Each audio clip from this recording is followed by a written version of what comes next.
ವಿನಿಯೋಗ. ಪರಾಭವನಾಮ ಸಂವತ್ಸರ ಪ್ರಾರಂಭ ಆಗಿದ ತಕ್ಷಣ ರಾಮನವಮಿಯನ್ನು ಬಂದ್ಬಿಡ್ತು.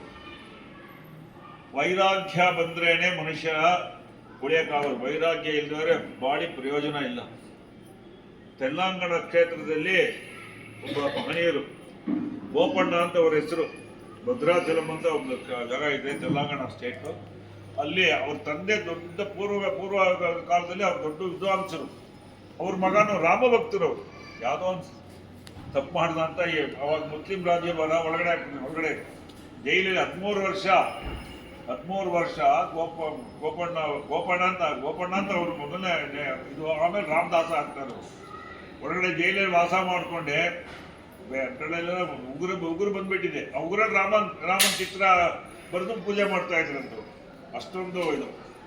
ಒಂದು ಕಾಲದಲ್ಲಿ ರಾಮನವಮಿ ಮಾಡ್ತಿರೋವಾಗ ಅವ್ರ ಮನೆಯಲ್ಲಿ ಎಲ್ಲರೂ ಬರ್ಬೇಕು ಊಟಕ್ಕೆ. ಎಲ್ಲರೂ ಬರ್ಬೇಕು. ಎಲ್ಲೆಲ್ಲಿದ್ರು ಎಲ್ಲರೂ ಬರ್ಬೇಕಂತೆ. ಊಟಕ್ಕೆ ಬರಬೇಕು. ಅವಾಗೆಲ್ಲ ಒಲೆ, ಇದ್ರ ಒಲೆ ತಾನೆ, ಸೌದೆ ಒಲೆ. ಅದು ಹಿತ್ಲಲ್ಲಿ ಮಾಡ್ತಾರೆ. ಮನೆ ಹಿತ್ಲಲ್ಲಿ ಜಾಗ ಇರುತ್ತೆ, ದೊಡ್ಡ ಜಾಗ ಇರುತ್ತೆ.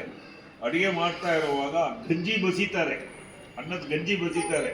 ಅದು ಬಸಿದು ಹೋಗಿದೆ. ಅವ್ರ ಮಗನಿಗೆ ರಾಘವನ್ ಅಂತ ಮಗ, ಚಿಕ್ಕ ಮಗು. ಆ ಮಗು ತಾಯಿನ ಹುಡ್ಕೊಂಡು ಹೋಗಿದೆ. ಕಾಲು ಜಾರಿ ಆ ಗಂಜಿಯಲ್ಲಿ ಬಿದ್ದುಬಿಟ್ಟಿದೆ. ಗಂಜಿಯಲ್ಲಿ ಬಿದ್ದರೆ ಮಗು ಇಲ್ಲ, ಹೋಯ್ತು. ಅಲ್ಲಿ ಸ್ವಲ್ಪ ಹೊತ್ತಾಯ್ತು. ಭಾಗವತರು ಬರ್ತಾ ಇದ್ದಾರೆ. ಇವರು ಎಲ್ಲರನ್ನ ಆಧಾರ ಮಾಡ್ತಾ ಇದ್ದಾರೆ. ಬನ್ನಿ ಅಂತ ಗಂಡ ಐತಿ ಇಬ್ರು. ಮಗು ಎಲ್ಲಿ ನಿಂಗೆ ಅಲ್ಲಿ ಇಲ್ಲಿ ಹುಡುಕ್ತಾರೆ, ಇಲ್ಲ. ಹಿಂದ್ಗಡೆ ಹೋಗೋಣ, ಗಂಜಿಯಲ್ಲಿ ಬಿದ್ದಿದೆ ಮಗು. ಕೈಕಾಲು ಬೇರೆ ಆಗೋಗ್ಬಿಟ್ಟಿದೆ. ಚಿಕ್ಕ ಮಗು, ಎಳೆ ಮಗು, ಇನ್ನು 1.5 ವರ್ಷ ಹೋಗ್ಬಿಟ್ಟಿದೆ ಮಗು.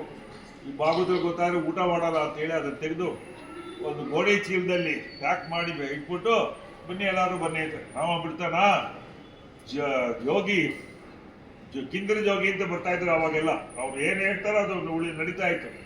ಯಾರೋ ಒಬ್ರು ದೊಡ್ಡ ಅಜಾನುವಾಗಿ ಒಬ್ರು ಎಲ್ಲಿ ಮಗು ಅಂತ ಒಳಗಡೆ ಬರ್ತಾರೆ. ನೋಡಿದ್ರೆ ಇವರು ಮಗು ಇಲ್ಲ.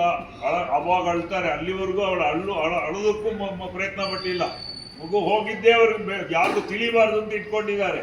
ಇವ್ರು ಕೇಳಿದ ತಕ್ಷಣ ಅವ್ರು ಬರ್ಸ್ಟ್ ಆದ್ರು. ತಕ್ಷಣ ಏನು ಮಾಡಿದ್ರು, ಎಲ್ಲಿ ಮಗು ಅಂತ ಒಂದು ಸ್ವಲ್ಪ ತೀರ್ಥ ಪ್ರೋಕ್ಷಣೆ ಮಾಡಿದ ತಕ್ಷಣ ಮಗು ಎದ್ಬಿಡ್ತು. ಆಮೇಲೆ ಅಂದ್ರೆ ಆ ಜೋಗಿ ಇಲ್ಲ, ಆ ಕಿಂದ್ರಿ ಜೋಗಿ ಇಲ್ಲ ಅಲ್ಲಿ. ಅವರೆಲ್ಲೋ ಹೋದ್ರಂತೆ ಯಾರಿಗೂ ಗೊತ್ತಿಲ್ಲ.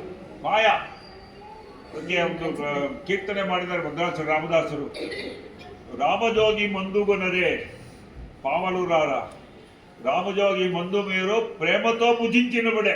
ಯಾವಾಗ ಅವ್ನು ನಮ್ಮ ಹೇಳಿ ನೀವು ತಗೋತೀರ, ಬೇರೆ ಔಷಧಿ ಬೇಕಿಲ್ಲ, ಡಾಕ್ಟ್ರೇ ಬೈಸ್ಕೋಬೇಡಿ, ರಾಮನ ಹೇಳಿದ್ರು. ಆ ಥರ ಒಂದು ಕಾಲ ಇತ್ತು. ಆ ಥರ ಒಂದು ಕೀರ್ತನೆ ಮಾಡಿ ಸಾಧಿಸ್ಕೊಂಡ್ರಂತೆ, ವೈರಾಗ್ಯನೂ ಮಾಡಿಸ್ಕೊಂಡ್ರಂತೆ. ಅದೇ ರಾಮನವಮಿನ ಎಲ್ಲ ಕಡೆ ಯಾಕೆ ಆಚರಣೆ ಮಾಡ್ತಾರೆ ಅಂದರೆ, ಬೇಕಾದಷ್ಟು ಸಣ್ಣ ಕಥೆಗಳು ಬೇಕಾದಷ್ಟಿದೆ ಇದರಲ್ಲಿ. ಹೇಳ್ಕೊಳ್ತಾ ಹೋದರೆ 2 ವರ್ಷನೂ ಆಗುತ್ತೆ. ಇವಾಗ ನಮ್ಮ ಮಾಡ್ತೀವಿ ಮಾಡ್ಬಿಟ್ಟು ತೀರ್ಥ ಪ್ರಸಾದ ಇವಾಗ ಬರೋ 14ನೇ ತಾರೀಕು ನಮ್ಮ